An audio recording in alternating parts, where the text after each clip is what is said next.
Waalaikumsalam. Kelas 4 Ibu ya? Iya, Bu. Iya, Bu.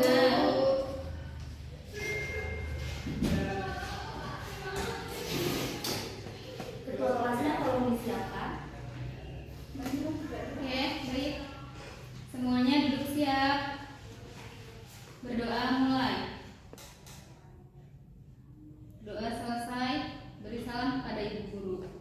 Assalamualaikum warahmatullahi wabarakatuh. Waalaikumsalam warahmatullahi wabarakatuh.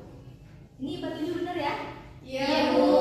Pembelajarannya biologi benar? Benar. Bagaimana kabarnya semuanya? Alhamdulillah, luar biasa. Allahu Akbar. Masya Allah, alhamdulillah. Masih puasa semua ya, semua? Alhamdulillah, Bu. Sebelum mulai pembelajaran, Ibu absen terlebih dahulu ya. Iya, Bu. Nila Lutfia Hadir. Nur Aini Hadir, Bu. Rita Setianingsih Hadir, Bu. Rismayanti. Sakit, Bu. Oh, sakit apa nak? Demam. Ada ini suratnya. Oh, iya. Kita doakan bersama-sama ya, semoga Rismayanti cepat sembuh dan bisa bergabung dengan kita lagi untuk belajar. Iya, Bu. Amin. Ada yang tahu kita hari ini mau belajar apa? Keanekaragaman hayati. Ya, benar sekali. Kita hari ini akan belajar mengenai materi keanekaragaman hayati. Nah, ada yang tahu keanekaragaman hayati itu apa? Kita nggak? Iya, Mila. Keanekaragaman hayati itu keanekaragaman pada makhluk hidup berdasarkan jenis, ekosistem, dan habitatnya, Bu. Ya, benar sekali yang disampaikan oleh temannya bahwa keanekaragaman hayati itu adalah segala jenis makhluk hidup biotik. Untuk contoh yang biotik ada hewan, tumbuhan. Terus kalian biotik atau abiotik? Biotik. Benar sekali. Nah, karena kita akan belajar tentang keanekaragaman hayati, lanjut. Sekarang kalian perhatikan kanan kiri kalian. Beda, Bu. Ada yang tahu kenapa? Karena Ya, bagaimana Rita? untuk manusia kan berbeda-beda ya, matanya, hidungnya itu karena kita gennya berbeda, Bu. Tetapi kalau manusianya kita sama spesies manusia semua, tapi gennya berbeda-beda, jadi itu yang menyebabkan manusia itu berbeda-beda mukanya, jenis kulitnya ataupun rambutnya semuanya. Ya, benar sekali yang disampaikan oleh teman kalian Rita bahwa manusia itu spesiesnya sama, yang membedakan hanya gennya atau keturunannya. Nah, kemudian tadi kan Ibu menyuruh kalian untuk melihat samping kanan kirinya, yang membedakan dari wajah teman kalian. Ada yang hidungnya mancung, benar? Ada yang hidungnya pesek, ada yang bulu matanya lentik, semuanya pasti berbeda. Setelah kalian mengetahui bahwa bentuk muka, bentuk tubuhnya temannya itu berbeda, berarti kalian kita semua harus bersyukur dengan apa yang kita miliki. Tidak boleh insecure ya. Iya, Bu. Nah, baiklah, tujuan pembelajaran kita bisa dibaca ya di monitor bahwa melalui model problem based learning berbasis culturally responsive teaching, peserta didik mampu mengidentifikasi keanekaragaman hayati dari gen, jenis, ekosistem secara tepat. Nah, baiklah, setelah kalian mengetahui tujuan pembelajarannya, sekarang kalian sebelum memulai pembelajaran melakukan pretest dulu ya. Nah, keluarkan HP-nya. Punya HP semua kan ya? Punya. Ada kuotanya? Ada. Nah, jadi itu sudah disediakan di monitor, ada barcode-nya. Boleh maju kalau nggak kelihatan. Bisa ya? Udah bisa nyambung? Jadi kesepakatan bisa ya dikerjakan 5 menit ya. Nah, bisa kalian scan ya barcode-nya. Ya, Bu. Kita buat kesepakatan dulu, kira-kira berapa menit untuk menyelesaikan pretestnya. Ngerjainnya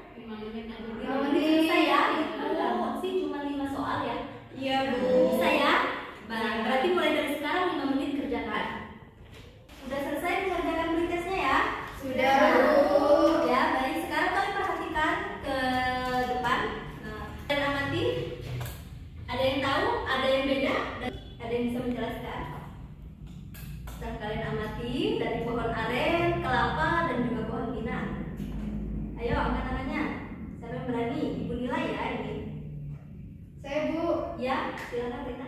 dari aren kelapa pinang itu ekosistemnya beda Bu. Kalau aren itu kan di area pegunungan, kelapa itu di pantai, kemudian pinang itu di tempat yang kering. Itu salah satu dari ekosistemnya Bu yang berbeda. Kemudian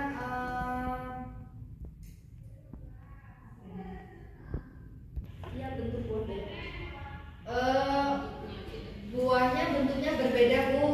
Kalau di aren itu kecil-kecil, tapi dia sama sih sebenarnya, tapi cuma beda aja ukurannya.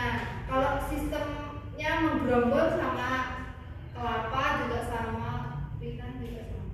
Mungkin itu sih Bu yang membedakan ekosistemnya yang paling mendominasi. Kalau untuk daun, kemudian batang dan tumbuhannya sama. Ya, benar sekali. Beri tepuk tangan dulu buat Rita.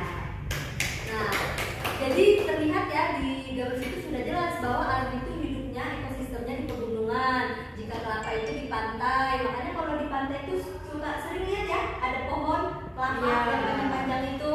Nah, kemudian pohon pinang itu ada di tempat kering atau di kebun ya. Sudah Ibu sampaikan tujuan pembelajaran kita menggunakan culturally responsive teaching. Nah, dari namanya saja sudah jelas ya, culturally berarti budaya. Nah, di sini ada sebuah LKPD, bisa kalian scan. Nah, kan namanya culturally budaya itu kan berarti tentang budaya. Nah, budaya itu banyak kan, baik dari sukunya, adatnya, bahasanya. Nah, di sini Ibu tanya, yang sukunya Lampung mana? Nah, suku Jawa. Nah, sekarang duduknya per kelompok ya, yang suku Jawa dengan suku Jawa, suku Lampung dengan suku Lampung. Nanti LKPD-nya Ibu bagikan, oke? Ya Bu. Ayo duduk dengan kelompoknya masing-masing. Supaya kelompok ya. Perwakilan dari kelompoknya scan barcode yang ada di depan LKPD-nya. Badan biar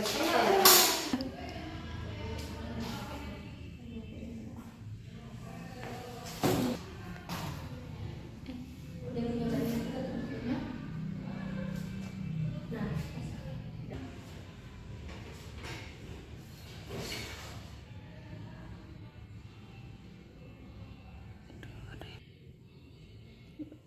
sinyalnya kayaknya.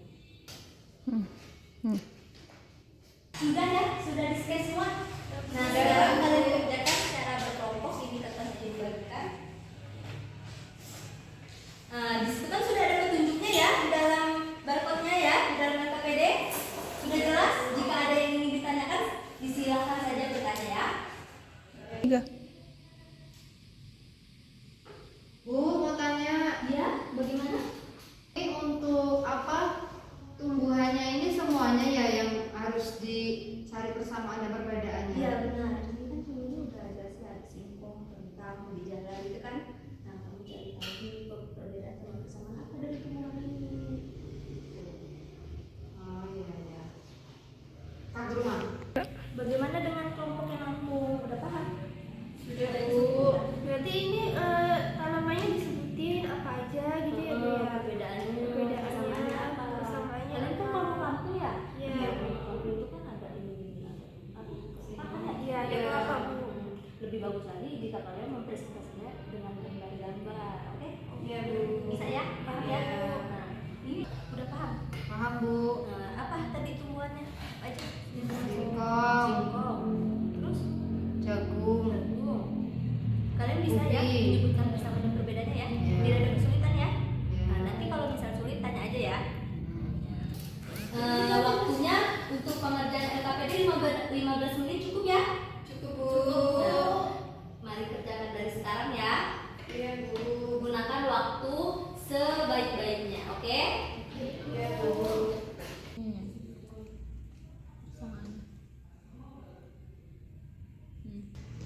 Perbedaan dulu ya. Ayo, waktunya sudah habis ya, sudah 15 menit, sudah selesai semua ya? Sudah ya? Sudah. Nah, ada yang sukarela kelompoknya yang ingin maju presentasi ke depan kelas? Dari suku Ayo. mana gitu, dari suku. Ayo, Dari suku mana nih? Yang mau maju duluan? Dari suku Jawa, Bu.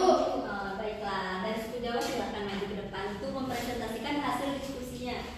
Assalamualaikum warahmatullahi wabarakatuh. Waalaikumsalam warahmatullahi wabarakatuh.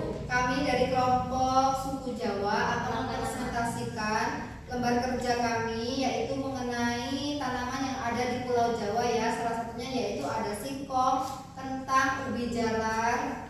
Ya, di sini perintahnya yaitu untuk mencari persamaan dan perbedaan antar keanekaragaman hayati seperti spesies, gen, dan ekosistem. Nah, dari persamaannya singkong, kentang, ubi jalar yaitu ekosistemnya terdapat di permukaan bawah tanah, di daerahnya di tempat tropis, suhunya lembab dan dapat menyimpan cadangan makanan. Kemudian perbedaannya dari spesiesnya yaitu untuk ubi merupakan tanaman yang tergolong dalam famili Convolvulaceae, singkong anggota familinya Euphorbiaceae. Kemudian ubi dan singkong tumbuh secara merambat karena tidak berkayu. Ubi ya tadi ya, tegak ke atas 2-7 meter. Selanjutnya ada kentang yang akan dijelaskan oleh Mbak Dila. Oke, selanjutnya perbedaan ubi dan singkong pada gen ya. Pada ubi itu tumbuh secara merambat, dia tidak berkayu.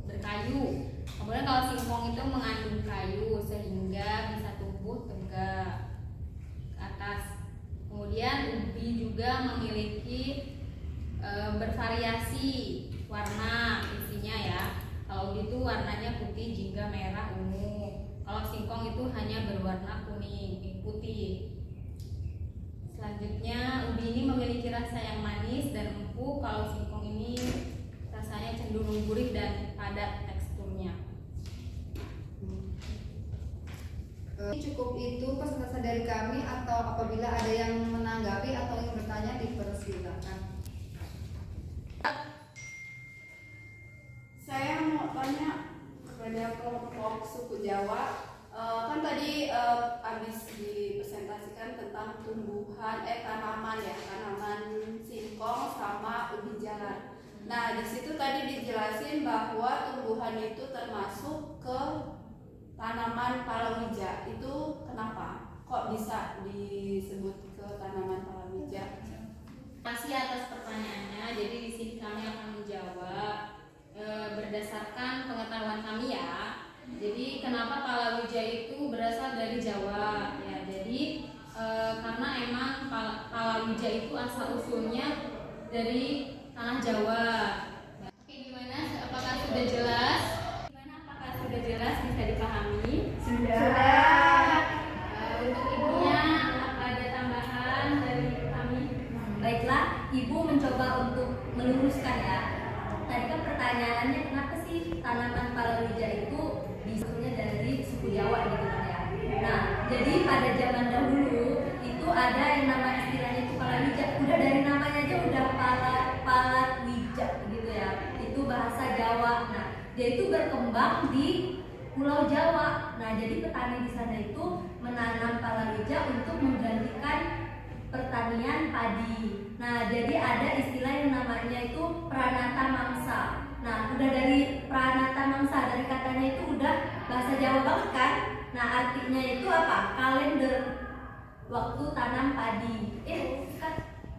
Nah, jadi zaman dahulu itu ada istilah yang namanya pranata mangsa. Nah, dari istilah pranata mangsa itu kan udah jelas ya, itu bahasanya Jawa kan? Bahasa Jawa yang artinya itu kalender atau ketentuan musim. Nah, pranata mangsa ini sama petani-petani yang ada di Pulau Jawa itu dijadikan seperti pedoman gitu. Pedoman untuk waktu kapan musim, kapan. Nah, kayak seperti misalnya tadi kan Ibu katakan bahwa di palawija itu mengganti padi kan. Nah, kalian perlu ketahui bahwa padi itu tumbuhnya 1 tahun sekali. Nah, nggak mungkin dong kalau misalkan 1 tahun sekali itu tidak menanam lagi. Makanya itu menanam yang namanya palawija. Contohnya tadi ada apa? Jagung. Ada apa lagi? ubi, dan lain-lain. Nah, kemudian Pranata Mangsa ini biasanya zaman dulu itu hidup di yang namanya Gunung Merapi dan Gunung Lawu. Makanya orang Jawa itu lebih mengenal palawija itu daripada orang-orang India tuh. Jadi padi itu kan buat panennya lama. Nah, untuk menggantikan pertanian padi itu, maka para petani yang ada di Jawa itu menggantikan menanam jagung yang 3 bulan sekali atau tanaman semusim. Selain jagung tadi ada yang sudah dijelaskan oleh kelompok suku Jawa, ada ubi, ubi jalar, ubi kayu seperti singkong. Nah, seperti itu. Bagaimana, sudah jelas? Sudah, Bu. Sudah, Bu. Itu kelompok 1 ya, kelompok suku Jawa. Mungkin cukup sekian presentasi dari kami dari suku Jawa. Kami akhiri. Wassalamualaikum warahmatullahi wabarakatuh. Waalaikumsalam warahmatullahi wabarakatuh. Selanjutnya kelompok suku Lampung ya, ya. Silakan Suci dan Nur Aini. Assalamualaikum warahmatullahi wabarakatuh. Waalaikumsalam warahmatullahi wabarakatuh. Nabi Pun. Ya, Bu. Kami dari kelompok suku Lampung akan mempresentasikan hasil LKPD kami mengenai tanaman yang ada di suku Lampung. Kita ketahui contohnya di sini ada lada, ada kopi, ada kelapa, sama ada cengkeh. Nah, di daerah Lampung itu sangat terkenal sekali dengan tumbuh-tumbuhan yang meliputi kelapa, lada, kopi, sama cengkeh. Nah, tanaman tersebut merupakan hasil bumi yang dihasilkan dari daerah Lampung. Lampung juga sangat terkenal dan kaya akan hasil bumi, kelapa, cengkeh, lada, dan kopi. Nah, di sini lada merupakan rempah-rempah berupa buah dari tanaman yang bernama Latin Pepper nigra. Di daerah Lampung, lada juga sering sekali digunakan untuk memasak sayur santan. Nah, sedangkan untuk kopi terkenal di Lampung sebagai kopi robusta. Kopi ini memiliki aroma serta citra rasa yang kuat dan cenderung pahit. Nah, kopi itu terkenal di Lampung sebagai kopi robusta. Kopi memiliki aroma serta citra rasa yang kuat dan cenderung pahit. Kopi juga termasuk akar tunggang, memiliki ciri akar pendek dan lurus. Nah, di Lampung juga kopi Lampung itu terkenal ciri khasnya.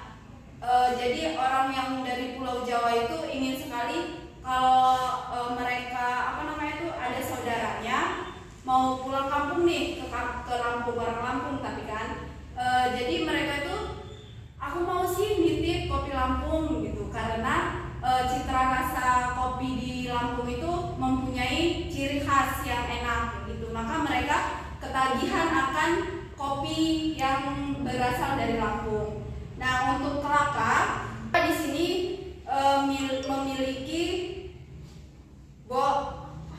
Nah, selanjutnya kelapa memiliki biji tertutup, tunggal, berbunga majemuk, dan berakar serabut. Nah, pada suku Lampung, kelapa ini sudah dimanfaatkan dalam kehidupan sehari-hari, seperti untuk jika di daerah Lampung ciri khas makanan yang terbuat dari kelapa itu namanya cucur. Nah, cucur ini biasanya jika kita mau menikah nih, kita mau menikah sama orang Lampung. Nah, harus ada nama harus ada kue cucur itu. Nah, itu yang menciri khaskan bagi orang Lampung. Jadi kalau kita membawa dari pihak lelaki untuk membawa makanan ke pihak perempuan, nah harus ada ini makanan cucur itu biar dianggap oleh si mempelai perempuan itu. Jadi cucur itu memiliki ciri khas untuk daerah Lampung atau suku Lampung gitu. Dan selanjutnya akan dijelaskan oleh Suci. Kemudian ada cengkeh. Cengkeh ini memiliki akar tunggal, batangnya keras, berkayu tipe monopodial, daunnya kaku, bentuknya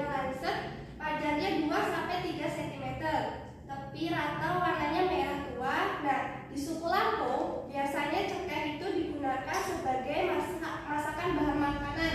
Contohnya seperti masakan pengecangan. Nah, masakan makanan pengecangan ini biasanya ciri khas dari Labuan Maringgai. Nah, pengecangan ini nih biasanya dibuat untuk acara-acara kumpul keluarga, hajatan, dan lain sebagainya. Baiklah, itu tanaman yang berasal dari daerah Lampung itu tadi ada 4 ya contohnya. Itu ada kopi, lada, cengkeh, sama kelapa. Ini dapat dilihat di layar menggambarnya. Baiklah, itu saja presentasi dari kami. Apakah dari pihak teman-teman ingin bertanya? Cukup. Tidak ada yang ingin bertanya? Cukup Bu, sudah jelas. Ya, sudah jelas ya yang disampaikan oleh kelompok 2 ya dari suku Lampung ya? Iya Bu. Sudah sangat jelas tadi dijelaskan oleh Aini, bahkan dari makanan khasnya pun ya dijelaskan ya. Iya, Bu. Dari jujur tadi dari apa? Dari kelapa. Ya, benar sekali. Kenapa suku Lampung itu terkenal dengan hasil buminya atau perkebunannya? Karena memang suku Lampung kaya akan itu. Makanya ciri khas dari suku Lampung yaitu hasil buminya. Serta ada cengkeh, sama apa lagi satu lagi? Kelapa. Ya, beri tepuk tangan ya buat kelompok 2. Baik, itu saja penyampaian dari kami. Terima kasih atas masukannya kepada Ibu Sally. Kami akhiri, wabillahi taufiq wal hidayah. Wassalamualaikum warahmatullahi wabarakatuh. Baiklah, sudah selesai semua yang presentasi kelompok 1 dan juga kelompok 2. Nah, setelah selesai presentasi sudah dijelaskan tadi dari suku Jawa sama suku Lampung ya terkenal tanamannya apa. Nah, sekarang ada yang ingin menyimpulkan dari pembelajaran kita hari ini yang tadi? Saya Bu, dari suku Jawa ya, tadi kan tanamannya ada singkong sama ubi. Sesuai dengan keanekaragaman hayatinya, yaitu perbedaan spesiesnya itu tidak ada ya, karena itu dalam satu famili semuanya. Kemudian persamaannya itu sama-sama dia tumbuhnya di bawah permukaan tanah. Kemudian tadi yang membedakan nggak ada ya, yang membedakan cuma bentuknya aja. Ada yang besar dan ada yang kecil. Kalau semuanya selebihnya sama. Ya, benar sekali. Jadi tadi persamaannya bahwa ubi jalar, ubi kayu ya tadi itu hidupnya di ekosistemnya ya, di bawah tanah ya. Nah, kalau perbedaannya dari bentuknya itu ya udah jelas ya beda ya. Paling ada yang ukurannya ada yang besar, ada yang kecil gitu ya. Kalau singkong juga bentuknya itu seperti akar yang menjalar, oke? Benar. Nah, untuk suku Jawa, suku Lampung, ya. Ya, dari suku Lampung tadi kan ada 4 tanaman ya. Ada lada, kopi, kelapa, sama cengkeh. Nah, untuk ukurannya itu dapat dilihat sendiri bahwa berbeda-beda ukurannya. Nah, yang membedakan itu ekosistemnya, tumbuhnya dari tanaman tersebut. Nah, tumbuhnya itu kalau tanaman lada, cengkeh, sama kopi itu tumbuh di dataran tinggi, sedangkan untuk tanaman kelapa itu tumbuh di dataran rendah. Ya, benar ya. Kalau kelapa itu tadi seperti pertanyaan orientasi masalah yang di awal tadi itu seperti kelapa itu hidupnya rata-rata di dataran rendah, di pantai gitu kan ya. Nah, kemudian sudah jelas semua ya. Mungkin ada yang ingin ditanyakan lagi mengenai keanekaragaman hayati? Cukup Bu. Nah, jika sudah cukup untuk pertemuan ini kan pertemuan pertama ya. Nah, karena ada 3 kali pertemuan, jadi post testnya nanti berbentuk kuisis, tapi itu Ibu akan berikan di pertemuan ketiga ya, pertemuan selanjutnya. Jadi kita nanti di pertemuan selanjutnya mengenai manfaat dan dasar klasifikasi makhluk hidup. Nah, baiklah, sudah cukup jelas materi keanekaragaman hayati hari ini. Semoga ilmunya bermanfaat ya. Dan ini kan udah jam terakhir, hati-hati di jalan. Semoga nanti di pertemuan selanjutnya kita bisa ketemu semua ya. Nah, untuk ketua kelasnya tolong disiapkan. Yang duduk siap. Doa dimulai. Berdoa selesai. Beri salam.